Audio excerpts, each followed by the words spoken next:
Today's session is Information Makes the World Go Round. Um, we're going to have the recording in process as of now, so please keep that in mind. And we are joined here by two phenomenal young women who are thriving in the information technology space. Um, First, we have Chloe Garden, who is a software engineer at Google.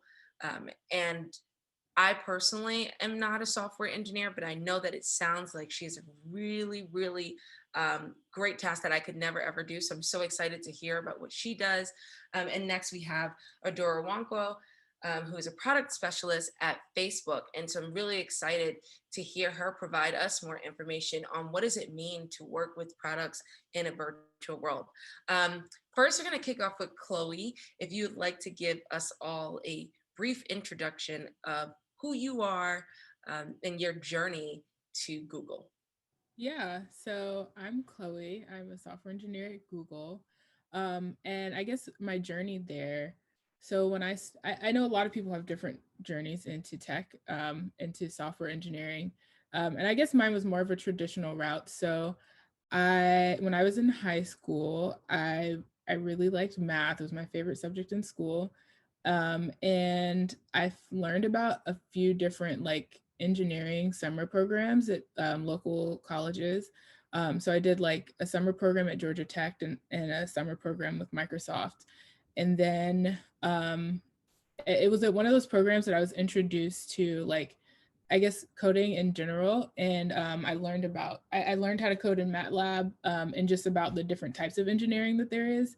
Um, and then after that, I decided I wanted to do software engineering, which was like which correlated to computer science.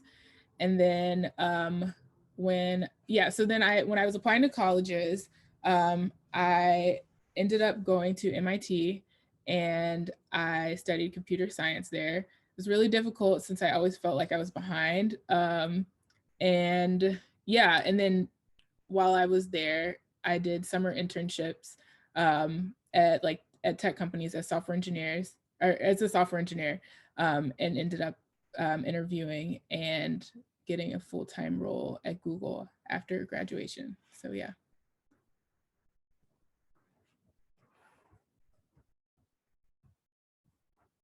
Thank you, Chloe. That was actually really exciting. And there are certain things that you can actually see.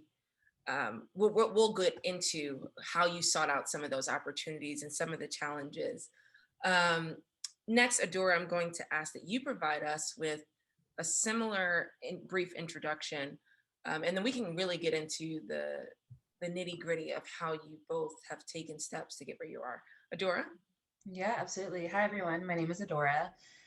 Currently a product specialist at Facebook, and I've been at Facebook for about 2.5 years now. But prior to that, all the way back, I grew up in the greater Seattle area, and I was the kid who loved being involved in extracurriculars. I loved leadership opportunities. I loved engaging with people and having conversations, and so I was kind of that kid who was always asked to do like morning announcements or speak at certain things throughout school. And so a lot of my early interests were in kind of public speaking as well as even spoken word poetry and things of that sort. And naturally, I actually had an interest in law. And so, actually, for a really long time, I wanted to be a lawyer. And it's only the last few years where I've shifted that thinking. And that was through, similar to Chloe, a variety of different programs and internships. I interned at Facebook in college, and that's where I learned about tech. I came in actually as an intern in HR and human resources. And so it was only upon graduating that I found myself in a product role.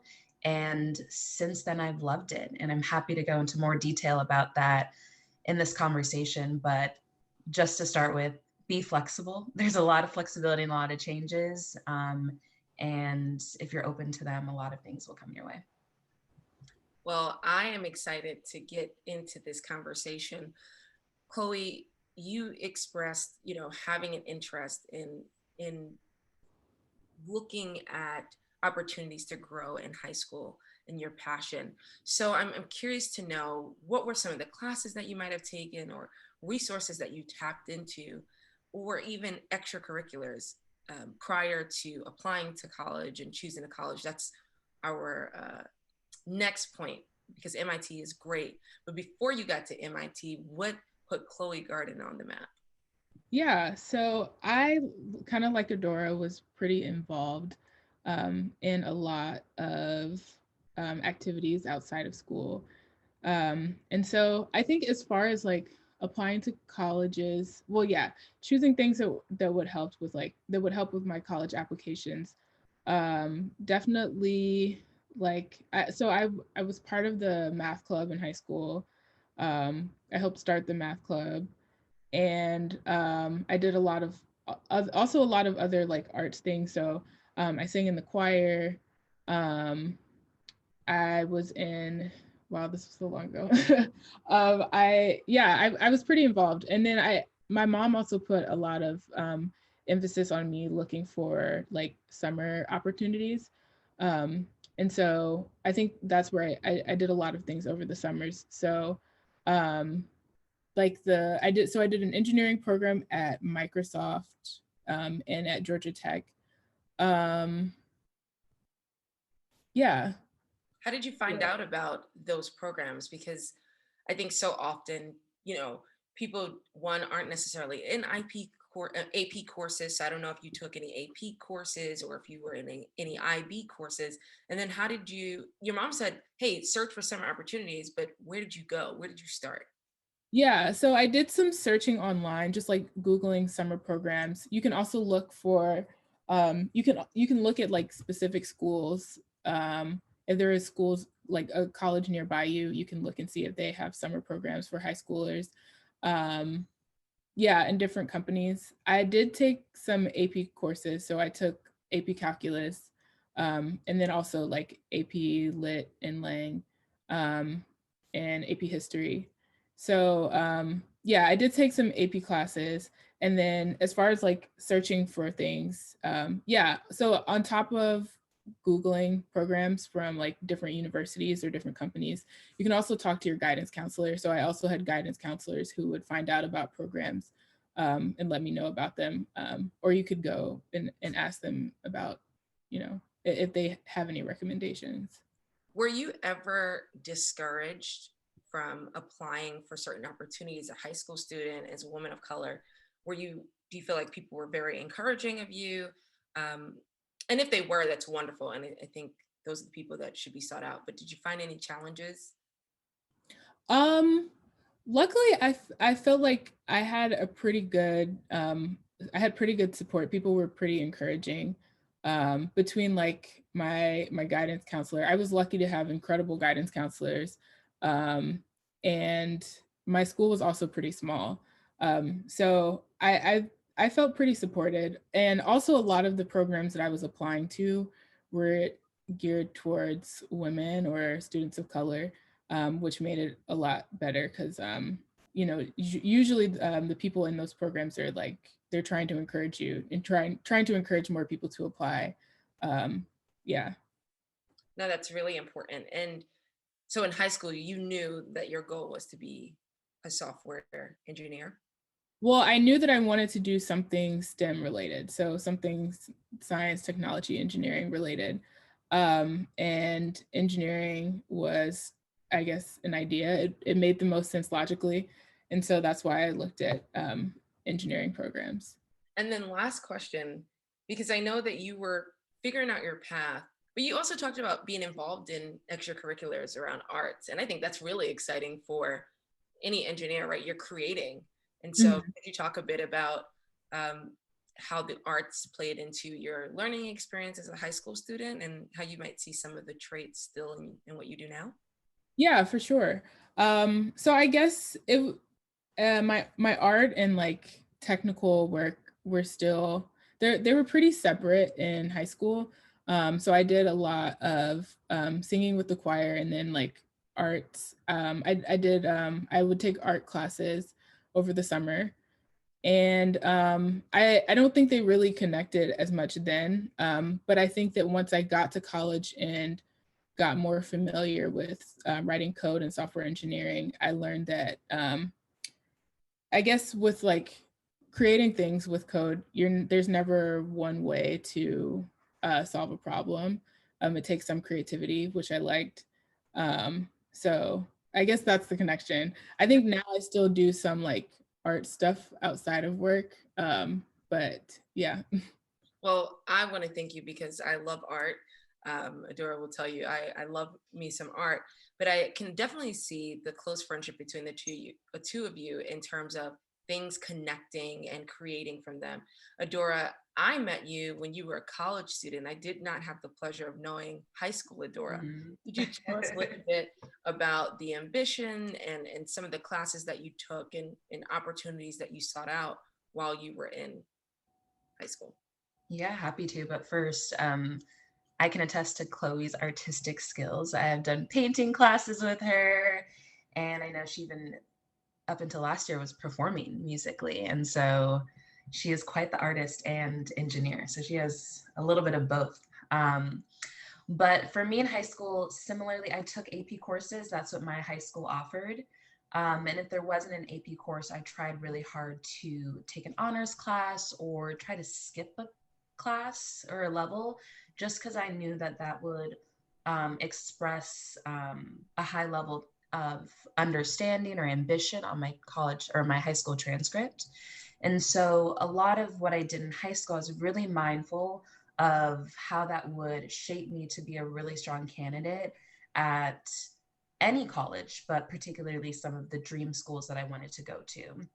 And so I think, first of all, I understood the type of rigor and classes that these colleges wanted. And so for those who are in high school or in middle school, I encourage you to look at those colleges and their requirements and figure out what type of SAT scores they need, what type of GPA they need, but also know that you can balance that with extracurriculars. And so that's something where I really went really deep into. And so I did a lot of volunteering in my free time and I made it fun. So I would honestly, I'd create clubs with my friends and we'd go on these like service projects around our community, or we'd do like cleanups around our school, or for even our church community, we'd do things there. And so all of that I could wrap up in a college application, but honestly, it was both. It was both really fun. It also made me look like a standout student. And I was also giving back to my community. And so I mentioned earlier I did spoken word. And so I entered spoken word competitions in school. I also helped start the speech and debate team in high school. And so highly recommend that for anyone. If you can start a club, it looks like Chloe did that as well with math. Like you can start something you're interested in. And honestly, I just got that inspiration from TV shows I'd watched. And so maybe you're watching a TV show and there's a fun club all the kids are in. Maybe you can start that in your own school. And so I think one thing I did as well when it came to applying to schools is essays are a huge part of that. And I would try to, any English assignment I had, kind of towards like 11th grade and 12th grade, I'd try to shape it for a college essay. And so I'd try to think about it in mind and write it in a way that it was flexible enough to adjust it for like an application essay. And so a lot of what I was doing, I was kind of playing with the structures that were already given. And also I was including my friends in it as well. And so I'm very social. I had a lot of different types of friends. Some friends weren't super interested in like applying to school or like studying and all those things. But I did have a few friends that were. And so those were the friends where we'd study for classes together, we'd study for the SAT together. So if you can find one friend, highly recommend that because that's what encouraged me and we motivated each other through that. Also had a great guidance counselor. But if I'm honest, my guidance counselor wasn't on board with the schools I wanted to apply to. And so I encourage you guys to push back when someone tells you that you can't apply somewhere, it's out of your league, or no one from our school has gone to that school before. Like when you hear those things, that's an invitation for me to go directly down that path and go even with a little bit more rigor. And so those were kind of the things that helped me get to where I am today. But honestly, it was really great friends who wanted to kind of come along that journey with me too.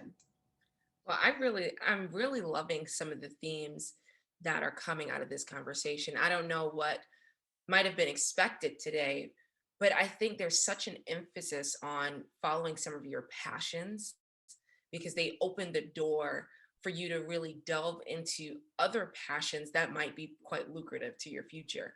And you don't realize that as a teenager, your interest in maybe leadership is the very thing that'll help you develop products, or your interest in math will be the very thing to help you as an artist. I see the connection between math and art. Like everything is so very much so like a formula, but things shift a bit. And so I'm loving the creativity that comes out of looking at how your career and some of your passions can go hand in hand.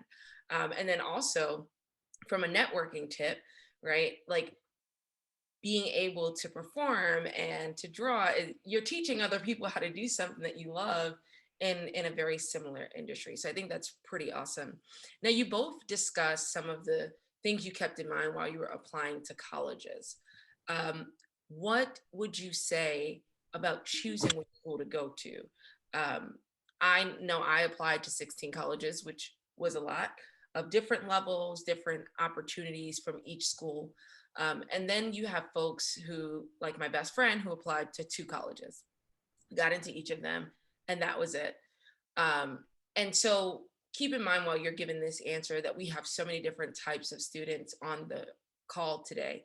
Some will be able to go to the larger universities that you both attended, or some will, go to certain schools because they realize it's financially more compatible or location wise, and especially in a virtual world. So I'm intrigued to hear about your decision making process for going to MIT and going to Cornell. Chloe, I'll start with you. Okay, yeah.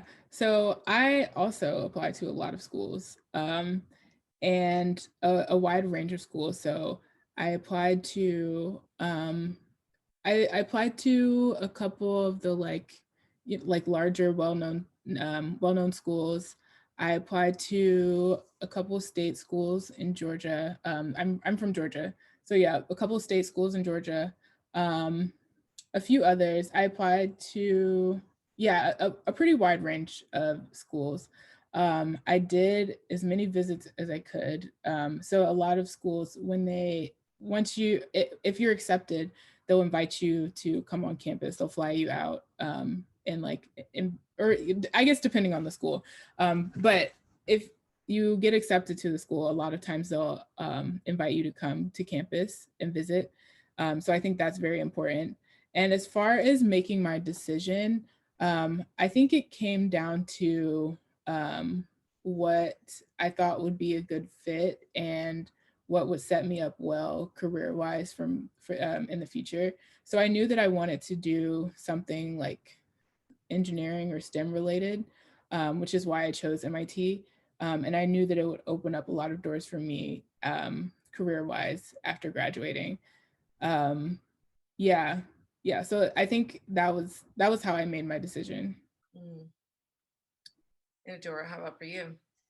Yeah, I think really similar to Chloe, I applied to schools that were within my state. Like I said, I grew up in the Seattle area, so I applied to schools within Seattle, in Washington State, and then the West Coast.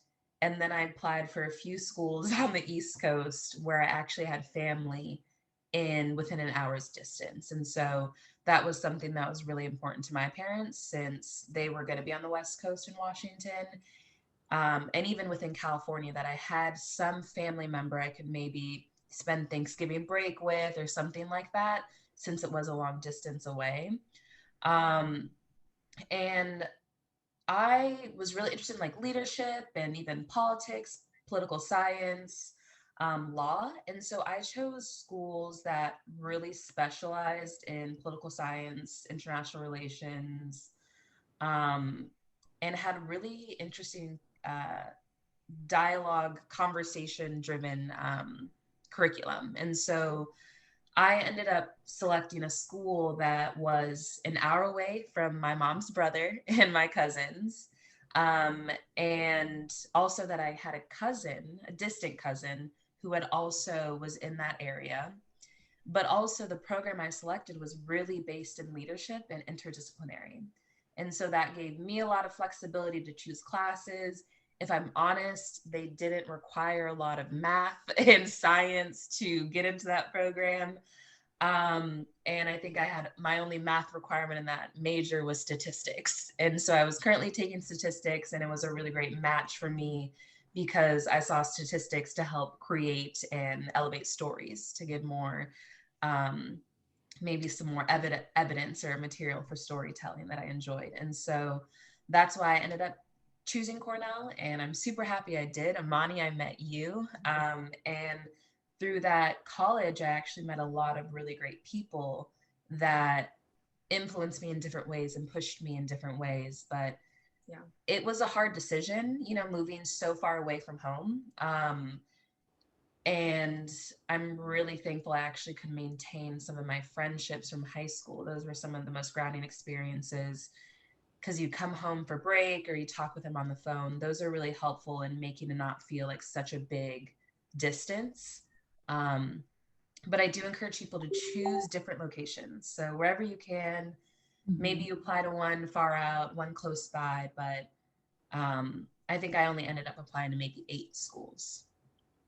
So, I mean, thinking about the reality of where we're at, I agree with both of you around making certain decisions because of location and support. Right now, the students who are present are making decisions when they've been online all year. And there are chances, you have a lot of people in the country who have had their first year of college online. It's been virtual, but a lot of them have moved to where the campus is. And so if you could give one piece of advice, not from learned experience, but just from being in this virtual world as well, what piece of advice would you give to students who are choosing colleges? Because of course there's less incentive to go to a bigger school that costs much more money when you could maybe get a similar level of quality. And I know that you each kind of spoke about utilizing your school's network, and opportunities that would be provided to you. So one piece of advice that you would ask everyone to keep in mind as they're applying to colleges, specifically for our seniors. Chloe, I'll start off with you. Okay. One piece of advice. I think I would say, well, I guess is this for like choosing schools or just Choosing a college before we get into the actual college experience? Like, what should they keep in mind? Yeah.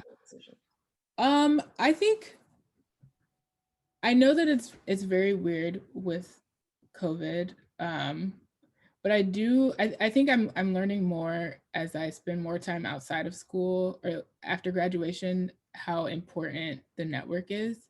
And so I know that it's very weird that everything is virtual right now. But I feel like the people that I met in college were probably like one of the most valuable things that I took away from my education. Definitely not the only thing, but it was very valuable. Yeah. Okay. So I would say, yeah, keep that in mind. I know that it's weird to think about that now with everything being online, but yeah, that's what I would say. Adora? Yeah, that's a hard question because I'm obviously not in school right now, working remotely, or learning remotely. I'm working remotely. But I think one thing I would say is, and I don't know how this will land, but I think just know what you want to optimize for. Do you want to optimize for social and network, or do you want to optimize for education and information and really getting the information from your classes and professors? Because I think virtual, you're probably learning, it's a lot stronger emphasis on what you're learning. However, if you're perhaps someone like me who really thrives in social environments and is learning with people, perhaps there might be another alternative or another way to work around virtual learning, or maybe you take a break. I'm not sure what that looks like, but know what you're optimizing for. Um, and that might help you make those decisions. If I were advising maybe a cousin or someone who was thinking about it, I would maybe tell them maybe you want to take a break. Maybe you want to take it semester by semester just to make those adjustments as necessary, but kind of know what you want to get out of college. I went into college really trying to gain a really great network and a support system and peers, but I know there are probably a lot more people who go to college to get a strong skill set or expertise. And so if that's you, this might even work better for you. But know that perhaps there are different models you could try or that your school might offer. And if the school has that flexibility, maybe that's the school you might want to go with. Yeah, I mean, one thing to keep in mind if you're interested in working in information technology, sometimes you could go to the bigger school, but maybe you don't want the debt. And sometimes it can be hard to deal with that balance when I know, for example, like the average GPA, I believe at Cornell's College of Engineering is 3.3. Mhm. If that is what you're consistently getting out of a program, where does that place you? And so I think the idea of balancing your goals really matter, because there are folks who, if you know that you just want to go to school and absorb everything and have the best GPA and you're in a smaller pool, you can get into a greater, um, a much more competitive graduate program, right? And so I know a lot of folks who I met maybe at Cornell that did not go to Cornell for undergrad, but only went for the law school, but went to Queens Community College because they were able to really hone in, receive, focus and really to have like resources poured into them directly and individually, and then just focus on how do I get the LSAT together. There are just certain careers that require you to take graduate school exams and others do not. And so I think when you think about what you want to do, really, I think I agree with, wanting to make sure you establish a network. But I think if you are an ambitious person and you are actively seeking out opportunities, the network will come. And you are not necessarily limited by the school that you choose or the program that you choose. And I think Adora is a great example of that as we transition into college and choosing a major. She chose her major based upon knowing that she wanted to go to law school, but also choosing her major gave her flexibility in what she was able to do during college and during summer experiences, but also looking for job opportunities. So I think we'll kick off with you, Adora, about some of the classes other than statistics, because I also took the ILR statistics. What ILR, industrial and labor relations, no Yeah. one knows about. Um, Yes. it's a very Cornell thing, or if you work at a law school, you know what it is, and no one cares outside of that. And so, could you talk a bit about people who are in the tech space and outside of the tech space who have graduated from ILR, and why you think that choosing your major as opposed to transferring into one of the other colleges or another major was really helpful for you landing the opportunity at Facebook? Yeah. So when I learned about the industrial labor and relations major at Cornell, I was confused by its name. But it's specialized in like human resources, labor economics, understanding how work impacts people in different segments of their life. And so a lot of what I was learning was labor unions, organizational behavior, and things of that sort. But what I got through that major and the people I met, everyone was very leadership oriented. And I think that was the kind of the theme throughout. People wanted to make changes, whether it's at work or throughout society and things like that, even on campus. And so some of the people I met through that introduced me to how human resources was maybe a lever to do that within an organization. And so I interned at Facebook my sophomore summer as actually HR intern. I worked on the diversity recruitment team. And so that was very much a way to make organizational change by recruiting diverse and awesome candidates. And I learned a lot through that. I learned how product innovation is working and how the people you're hiring directly impacts that. And so that was a huge takeaway for me. The guidance I received and resources, honestly, I looked at job postings just even in the hallways on campus. Like there was a lot of stuff posted in the hallways, emails, group chats, and things of that sort. People were very much in a space where they wanted to share and include people in all these opportunities. And as a result, I was doing the same and still do the same till to today. And so Very true. definitely try to get yourself involved in spaces like that. But I think that was the main thing for me, was having that internship and seeing a glimpse at what tech looked like from a perspective that I was comfortable with.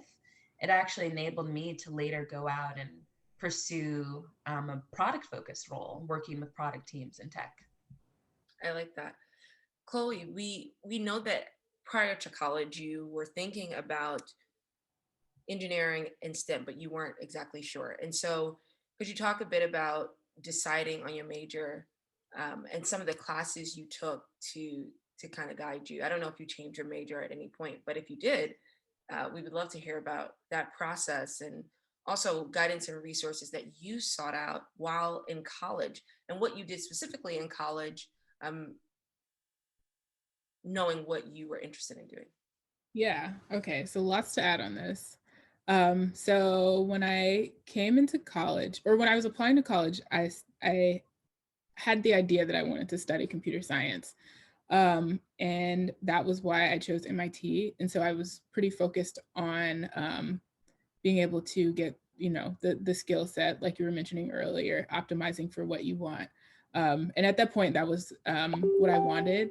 And I chose MIT, and then I decided to study computer science, but we don't declare our major until the end of freshman year. So I think in my first year, I realized that there were other things that I might have been interested in, but I was already in a pretty engineering focused school.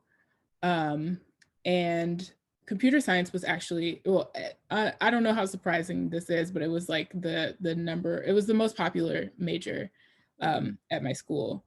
And yeah, so our intro classes, so the classes that basically everyone takes in their first year, are all like STEM related. So we take physics, chemistry, biology, and then you take like one humanities class. So everything was very engineering focused.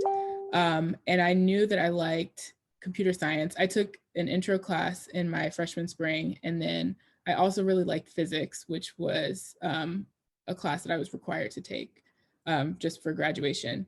And so I was deciding between majoring in one of those two, and chose computer science just because I felt like it would give me more career opportunities after graduation. So that was how I chose my major. And then the classes that I took, so I actually was afraid to take the intro class at MIT because I was pretty intimidated, since I felt like a lot of people were coming into the school already with a lot of like programming experience, and I barely had any. So I took a class that was like intro to CS for basically non-CS majors. And that gave me a really solid foundation on like the basics. And so I did that before I took the intro class. And then as far as utilizing resources, I was signed up for a lot of, I guess, like some professional clubs, and then also some social clubs. So the National Society of Black Engineers was a really good one, just for like networking with other Black engineers. And for us, that was basically just like all the Black students. And I've known NSBE to be that way everywhere. What was that? I've known NSBE to be a unifier for students who are in, STEM everywhere, every college. So her college isn't the only one that had that. Oh yeah. NSBE is a national org, and I think they have a high school initiative too. So it's something that you can be a part of for a long time. But yeah, for us, since everyone at the school was an engineer, NSBE was basically just all the Black students. So that was really good for networking, really good for connecting with other Black engineers outside of my school as well. So that was a super helpful resource. And NSBE has like career fairs and conferences, regional and national conferences. So being able to go to those and meet different people and learn about different opportunities was super useful. We had like the advisor for my department, for the CS department, had like an email list where she would send out job opportunities anytime anyone reached out looking to hire students. She would like forward the email to all the students in the department, and I just had it like separated in a separate email list. And every few days, I would just go and like look through and see if there was anything I was interested in. But I pretty much, I kind of spread myself thin, just signing up for any of the like career prep opportunities I could find, anything I could put on my resume that would help me out. And so, yeah, extracurriculars, I was part of, yeah, other social stuff too. So of course, like the Black Students Union, I did some like community service stuff where I was doing, actually, yeah, teaching girls about, or introducing high schoolers to the STEM fields, high school girls to the STEM fields. And also like sorority stuff, choir stuff. So yeah, that was kind of how I put myself out there as far as career and social Well, stuff. I love it. Abigail is saying snaps fingers, yes, queen. And I love that. So one thing I want you both to kind of speak to is what I've learned. I know I'm speaking to you both. You both are in companies that are heavy in the tech space. And I have a friend who is in school to be a lawyer, but also in the tech space. So could you talk a bit about, and I think Adora, this is a great thing for you to kind of hone in. What does it mean to consider in college that you want to be in tech or that you're interested in that space, but you haven't sat through some of the classes that maybe Chloe has? Because we have a friend who joined NSBE before she even switched her major. She now works at Microsoft, but there are a lot of people who join NSBE because they're interested in the community. So could you speak to that, Adora? Yeah, I'm happy to. So I want to first say that you can work in the tech field at a tech company and you don't necessarily need to be a software engineer.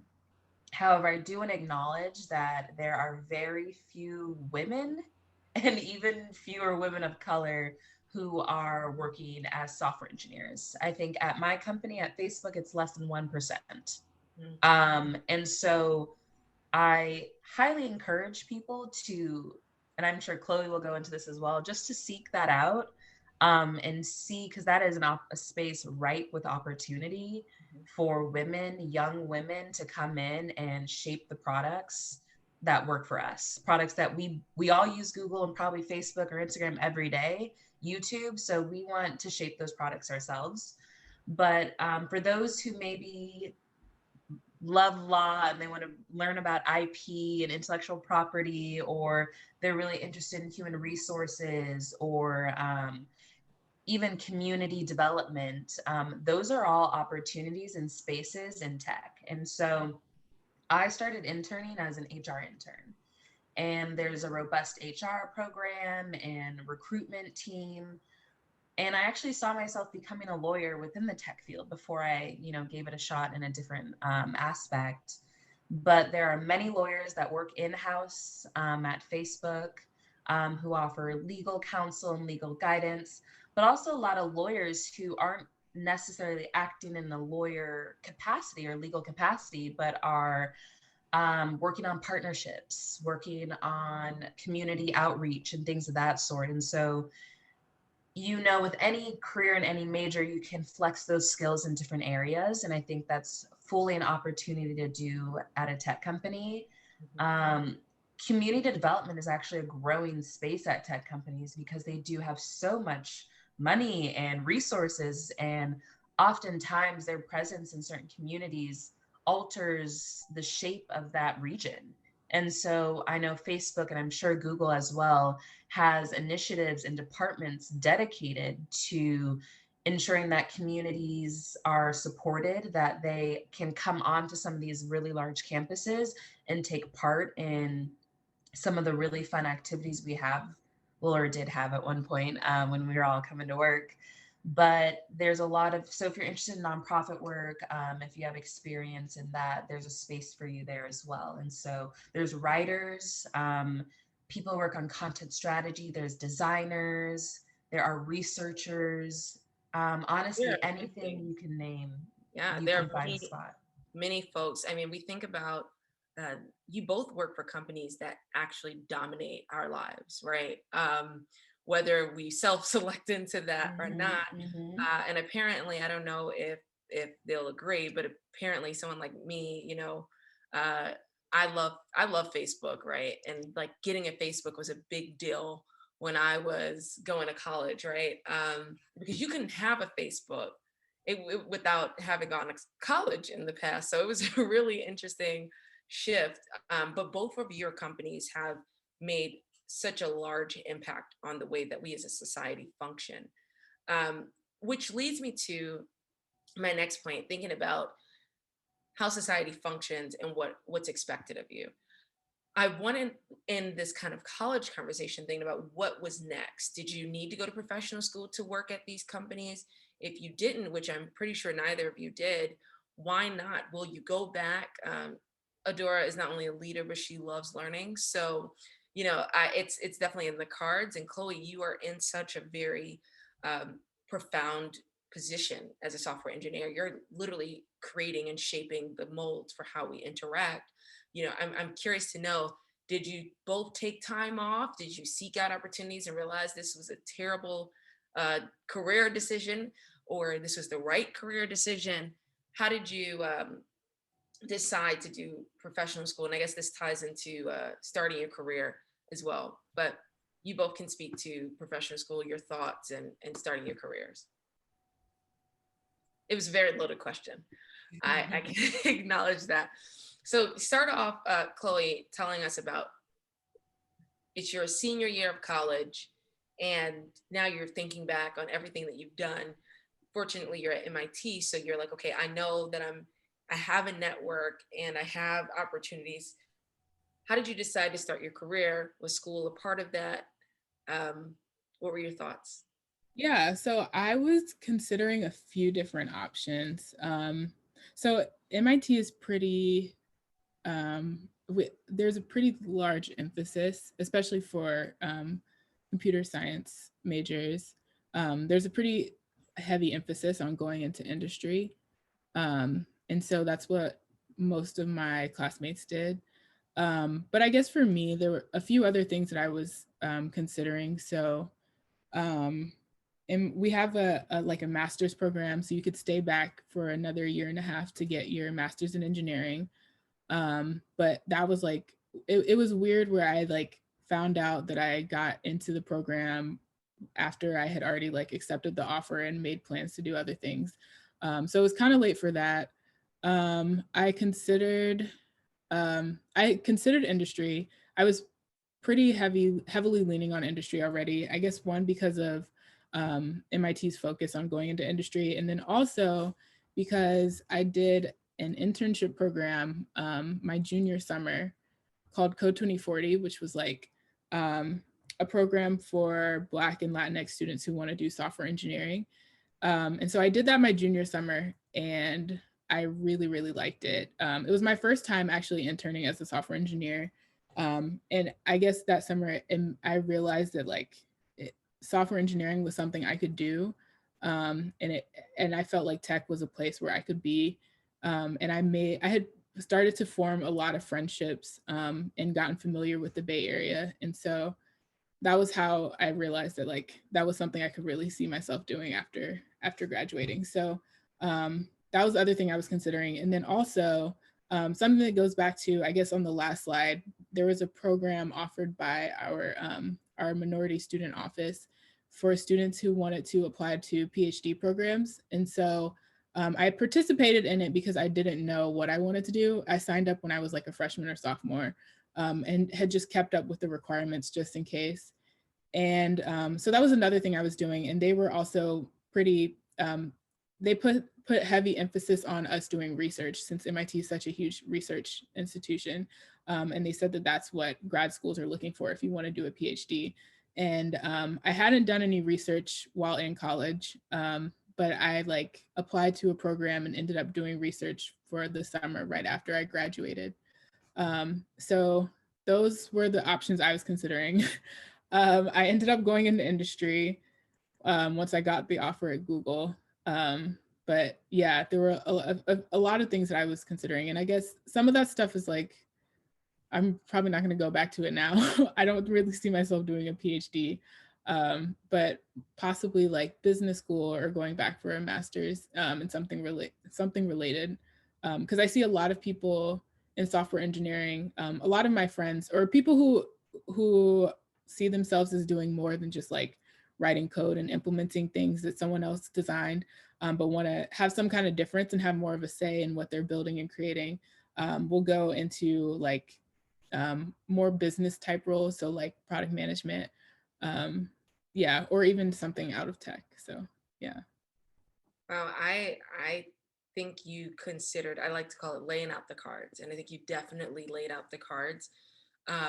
I encourage each of you, even as high school students, as you look for opportunities, try not to pigeonhole yourself or tell yourself you have to do something a certain way, because sometimes you really do need to lay out the cards. I know I decided to take time off and work in my industry for a little bit before I made that decision to go into law school. And I think sometimes I love that it's encouraged for you to go into industry. And Chloe, I'm glad that you were able to parse through that and to understand, because there are different reasons to take different paths. Some people would like to start making money and would like to start building those skills that they've already gotten in college. So that's really, I think that I love the way you laid out the cards, and I would recommend that you each consider her system, even if you're, interested in computer science or, health related STEM things. Just keep that in mind. Adora, could you give us a bit of insight to your journey? Yeah. So I didn't quite, like I said before, I wanted to be a lawyer up until probably my senior year of college. And so I was very much interested in going to law school, but I knew, similar to Amani, that I wanted to get some industry experience for maybe 2 to 3 years. And so I didn't quite put pressure on myself to start studying for anything or any exams for graduate programs because I knew I wanted to work for a few years. And if I'm honest, I think most of the programs I were interested in highly recommended a few years of working experience. So that was kind of my trajectory in terms of how I was positioning myself my senior year. And I actually did a program, my going in my I'm trying to remember which year, my junior summer going into my senior year, I did a business program that I highly recommend people look into, and that actually opened my eyes up to business school. And so that became a possibility for me. I'd never considered it, but it was very conversation oriented. It was talking about topics, which I love doing. And so that actually felt like an option for me. And if it is something I may do, but I still even want a few more years, maybe 5, 6 years of working experience before I even quite approach that yet. But when it came to starting my career and choosing where to work, what location, and things of that sort, I grew up on the West Coast. My family is still in the Seattle area. Um, However, I did want to live in New York City. So I'm not gonna lie, I want to live in New York City. I want to have that New York City experience. But my work was based out of San Francisco. And so that was where I was offered a position to work. And like Chloe, I had spent summers out there interning, and so I was familiar with the area, knew what parts of the city I wanted to live in or parts of the Bay that I wanted to live in. And so that is kind of that was my decision to work out there. When it comes to like company reputation, I knew that working at a highly reputable company coming out of college could help me, maybe get into that next graduate program if I wanted it, or could kind of open doors anywhere I wanted to afterwards. Um, However, I knew I actually wanted to put an emphasis on skills. So I knew I wanted to start working with product. I wanted to be involved in the development piece. Right now, my work is a lot with launching and early development, ensuring that things are operating smoothly before we ship them out to users. And so Wait, Adora, I'm could you kind of, explain what a product specialist does? oh, yes, sorry. I should have explained that earlier. So as a product specialist, my job is to ensure that the user feedback that we get is implemented into the products we make. And so that's working with UX research or user experience research, that is running usability labs on our products, that is testing products, ensuring that launches are operating smoothly. It's essentially setting up the processes and systems to ensure that we can catch anything that's broken and that we know the right people who can fix it and address it, and then capture all that user feedback to then make products that people enjoy. And I specifically work on the newsfeed team on the Facebook app. So anytime you're commenting, liking, something's broken, let me know. If you like something, I'm the person to inform about that. But in that job, I'm learning a lot of skill sets in terms of project management, cross-functional relationships with people in different orgs and functions, as well as some of the design thinking and innovation that goes into developing products that people enjoy and want to use. And I'm guessing so, you're working with the Chloes of Facebook. oh yes, I work with engineers every day. I work with engineers every day. I work with product managers every day. I work with designers and researchers from time to time as well. And so it is a position where I get to see a lot of different things going on and have learned a lot about what I may even want to do next as a result of that. Well, So, I'm personally enjoying you both, and I want to thank you for your time. I will say that I have four sisters who are underneath me, and I encourage them. One of which is on this call, and I encourage them to look into STEM opportunities. And the reason I do that is because I am fascinated by what coding and in the management of certain online products that I'm not overthinking, truly how they come into fruition. So if you both could pick before we open up for Q&A with our wonderful guests, um, if you could think of one really cool product that's already been released that you both had the opportunity to work on. I know, like for example, Chloe, I don't know specifically which division you work on, but I know that every time there's a Google logo that's different, I'm like, that is so cool. Like, who thought of that? So could you tell maybe one of your favorite projects from either Google or prior to Google? I think, I guess at Google, it doesn't seem that exciting, but I thought it was exciting. I worked on the search page. So you know how like if you Google like a celebrity or like a school or Yes, some, I Google Beyonce quite often. yeah, yeah, yeah. So if you Google the little box with the information that pops up, Yes.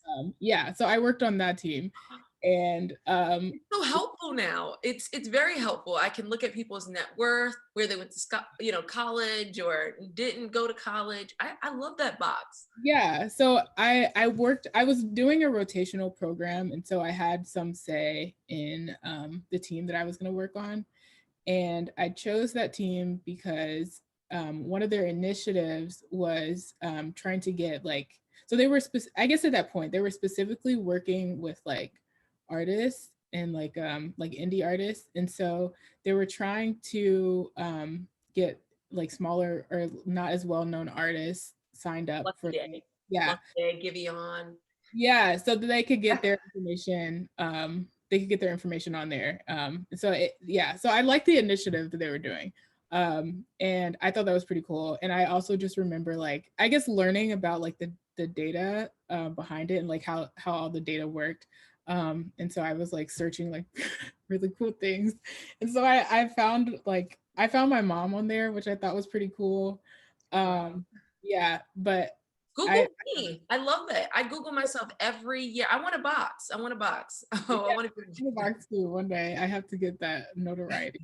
So No, I Yeah. really like that. That is exciting. I think it's interesting to see how I was trying to figure out at what point did Google decide that it should give me the box because it was helpful. So I Mhm. appreciate that and the frequently asked questions. And Adora, working at Facebook, which I also use quite frequently. So glad that you Yeah. guys have integrated programs I can share on Instagram and it's on Facebook. And I love Yes. this for me. Could you tell us about one of your favorite projects? Yeah, I'm trying to think. I think the most maybe that everyone is maybe engaged with is the care reaction. Yes. And so, yeah, that was my team that launched that about a year ago. And so there's a lot of conversation about how there's a lot of things that someone might post where it doesn't feel appropriate to, have a thumbs up or a mad face or any of the other reactions. And so during kind of this global lockdown, we were all in a room kind of discussing like we had the designer coming up with different ideas in terms of how we can format this and what it could look like. We had the content strategist figuring out how to translate it in different languages. And so it was really fun to be a part of that conversation. And then my role in that was ensuring that some of the early experiment groups were operating correctly. And so before it launched globally. And so today I'm on that team and we're always coming up with different iterations and different reactions. I don't know if anyone got the Lunar New Year reaction as well. Yeah. So Yeah. and this is my thing. Some reactions I really love and then they go away and like, Yeah. you know, like I was trying to think. There was one reaction that I really, really loved and it disappeared. But I do like the implementation of the care reaction. So I thank you Yeah. and your team for the hard work for that. Well, right now I'm first going to ask if everyone could please, all of the attendees, fill out the evaluation form that has just been placed in the chat by Tara Bellevue. And if you have any questions for our panelists who are quite amazing, please drop it in the chat. We can ask them now, or you can take yourself off of mute and ask them. And if you would like a gift for attending, all you have to do is email either myself, I send you all lots of emails, or Tara Bellevue or Marsha Iverson, both of whom are the co-founders. So please, oh, people are saying really great presentation. I ask that you feel free to ask any questions right now before our panelists leave. I know that it's 5:30, so we want to be mindful of everyone's time. And keep in mind that our next session is on March 5th with a good friend of Adora's, Samantha Kirsch, who is also a dear friend of mine. Oh, And awesome. so she's going to talk about fashion and social responsibility. And also, please follow us on all of our social media. Facebook, okay? Put the care reaction. We love that. We also have Instagram, also Facebook owned. And so reach out, and then our YouTube channel you'll be able to play back some of the great wisdom that was given today. And last but not least, the annual Today's Girl, Tomorrow's Women virtual conference will take place on March 20th, 2021 at 10 a.m. And so first, her early happy birthday to Adora. Her birthday is next week. And if you have any Thank questions you. to ask Chloe or Adora, please do so now.